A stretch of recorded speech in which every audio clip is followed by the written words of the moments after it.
Bangladesh Asia কাপে super ফোরে যেতে পারবে না। কেন বলছি পারবে না? বিস্তারিত জানুন, ভিডিওটি না টেনে সম্পূর্ণ ভিডিওটি দেখুন। তো আমার চ্যানেলে যারা নতুন আছেন চ্যানেলটি সাবস্ক্রাইব করে দেবেন। আর ভিডিওটি ভালো লাগলে অবশ্যই লাইক কমেন্ট করবেন। আর কমেন্টে অবশ্যই জানাবেন যে বাংলাদেশ এশিয়া কাপে যেতে পারবে কি না। আসসালামু আলাইকুম দর্শক চলুন দেখে নেওয়া যাক বাংলাদেশ কি আফগানিস্তানের বিপক্ষে জিতলেও এশিয়া কাপে সুপার ফোরে যেতে পারবে কি না। যদি পয়েন্ট টেবিল দেখা যায় তাহলে দেখা যাবে যে বাংলাদেশের এশিয়া কাপের সুপার ফোরে যাওয়ার 90% চান্স নেই বলতে চলে। কেন বলতেছি 90% নেই সুপার ফোরে যাওয়ার? চলুন দেখে নেওয়া যাক।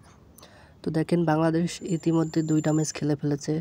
2টা ম্যাচের মধ্যে একটা জিতেছে, একটা হেরেছে। বাংলাদেশের পয়েন্ট 2 এবং আফগানিস্তান একটা ম্যাচ খেলেছে, একটা ম্যাচে পয়েন্ট 2 এবং প্লাস পয়েন্ট আছে দেখো 4.700 এবং শ্রীলঙ্কা একটা ম্যাচ খেলেছে, তাদের পয়েন্ট আছে 2 এবং প্লাস পয়েন্ট আছে 2595।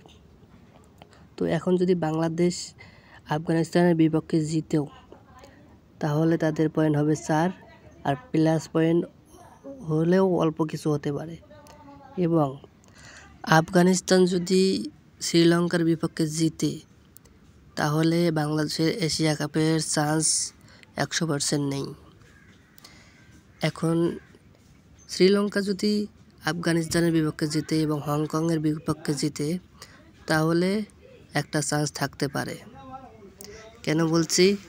কারণ দেখুন, শ্রীলঙ্কা যদি আফগানিস্তানের বিপক্ষে যেতে তাহলে শ্রীলঙ্কার পয়েন্ট হবে 6 এবং আফগানিস্তানের পয়েন্ট থাকবে 2 এবং বাংলাদেশ যদি আফগানিস্তানের বিপক্ষে জিতে যায় তাহলে তাদের পয়েন্ট হবে 4 এবং শ্রীলঙ্কার পয়েন্ট থাকবে 6। তো এই গ্রুপের প্রথম 2 জন যাবে এশিয়া কাপের সুপার ফোরে। তো এখন যদি বাংলাদেশকে সুপার ফোরে যেতে হয় তাহলে আফগানিস্তানকে 2টো ম্যাচেই হারতে হবে। আর যদি শ্রীলঙ্কা যদি আফগানিস্তানের বিপক্ষে হারে তাহলে আফগানিস্তানের পয়েন্ট হবে 4 আর বাংলাদেশের পয়েন্টও হবে 4। এখানে বাংলাদেশের প্লাস পয়েন্ট কম আর আফগানিস্তানের প্লাস পয়েন্ট হবে বেশি। এজন্যই প্রথমে থাকবে শ্রীলঙ্কা, তারপরে থাকবে আফগানিস্তান।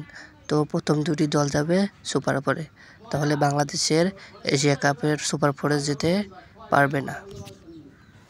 তো দর্শক, আপনাদের কি মনে হয় বাংলাদেশ কি এশিয়া কাপের সুপার ফোরে যেতে পারবে নাকি পারবে না তা কমেন্টে অবশ্যই জানাবেন।